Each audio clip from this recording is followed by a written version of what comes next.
Consequences. Consequences. Consequences. So, let's talk about the word consequences. As a part of speech, it can be both a noun and a verb, but more commonly, we use it as a noun. When used as a noun, consequences refers to the outcomes or effects that follow a particular action or decision. For example, if you don't study for the exam, you'll face the consequences of failing. In this context, the word implies a sense of responsibility and accountability for one's actions. As a verb, to consequence is not commonly used in English language, but it can mean to cause something to happen as an effect or outcome. In everyday usage, we often use phrases like face the music, pay the price, or suffer the penalty to convey similar meanings, making consequences a very useful word to know in English. Here are 3 practical example sentences using the word consequences. In a formal setting, such as a university lecture hall, you might say, understanding the consequences of climate change is crucial for developing effective mitigation strategies. Here, the context is an academic discussion on environmental science. The speaker is emphasizing the importance of considering the outcomes or repercussions of global warming. In a casual conversation with a friend, you might say, if we don't study for this exam, the consequences will be really bad, we'll fail and have to retake it. In this context, 2 friends are discussing their upcoming exam and the potential outcomes if they don't prepare adequately. The speaker is warning about the potential negative effects of not studying. In a business meeting, you might say, we need to weigh the consequences of delaying the project launch. Will it harm our reputation or result in lost sales? Here, the context is a team discussion on product development and marketing strategies. The speaker is considering the potential outcomes or repercussions of putting off a project launch and weighing these against other factors. So, you want to know about something that happens when we make choices or take actions. It's kind of like the outcome or result of what we've done.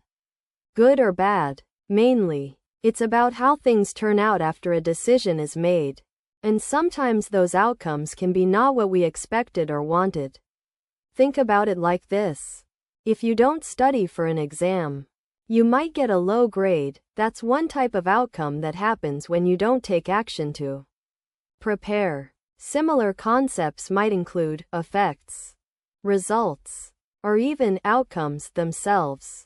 But let me clarify how it's used. Usually, we use this concept to warn people about what might happen if they do something in a particular way. For example, if you're late again tomorrow, your boss will get really mad. So, it's more like a warning sign that tells us how things could turn out if we don't change our behavior or make better choices. Construction.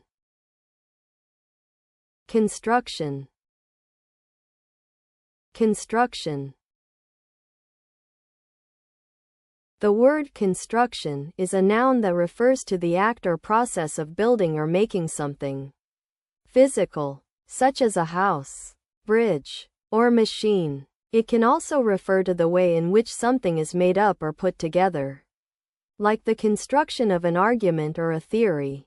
In common usage, people might say things like, the construction on this road is causing traffic delays, or, the new building's construction was finished ahead of schedule.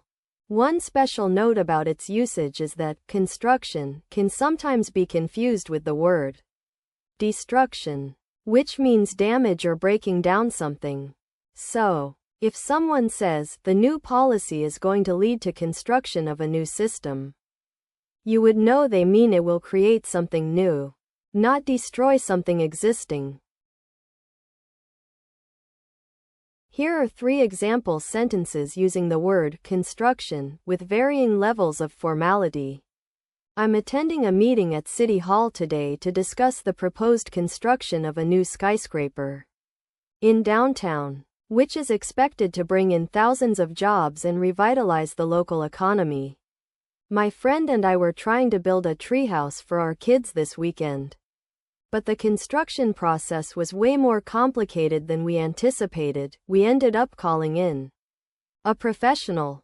The recent economic report highlighted the importance of timely construction projects to stimulate growth, particularly in industries such as infrastructure and manufacturing, where supply chain bottlenecks can have significant downstream effects.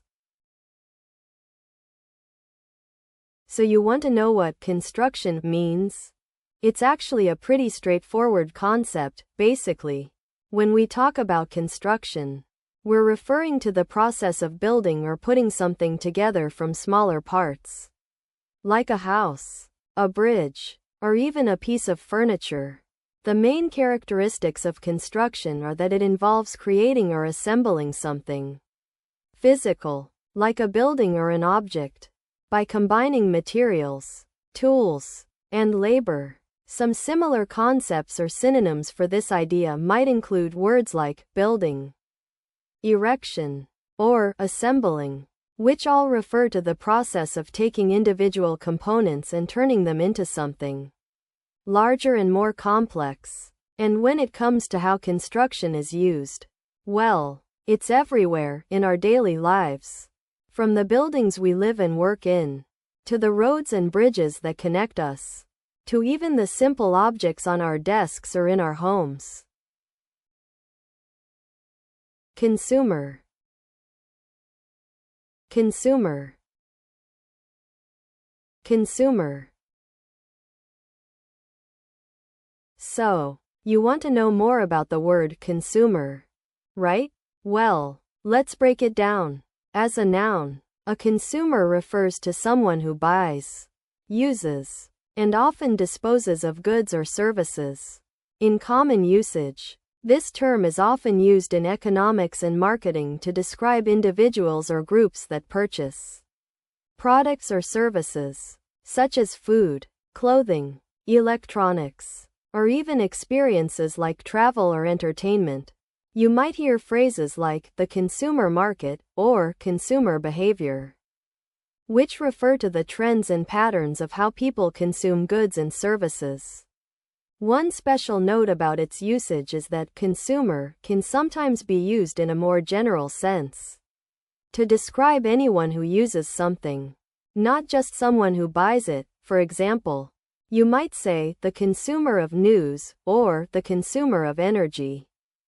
But overall, the word consumer is a very useful one to know, especially if you're interested in business, marketing, or environmental studies. In a meeting with investors, our marketing team discussed the importance of identifying the consumer who makes purchasing decisions for their household in order to tailor our product advertisements more effectively, thus increasing sales revenue. Formal usage. At dinner last night, my friend mentioned that she's been noticing an alarming trend among consumers going for online shopping instead of traditional stores because of convenience and competitive prices. Casual conversation usage. A recent study published in the Journal of Consumer Research found that consumers who engage with a brand on social media are more likely to make repeat purchases, suggesting a strong correlation between social media presence and customer loyalty. Business or academic usage. So you want to know about that person who buys and uses products or services. They're typically individuals or groups of people who have a need for something, like food, clothes, or entertainment, and they go out and purchase it from companies or shops. The main characteristics of this type of person is that they pay money in exchange for what they want or need, which helps the company or business to keep running and making more products or services. It's kind of like how you might go to a restaurant and order food, you're paying them for their food, and they use your money to keep cooking and serving more customers.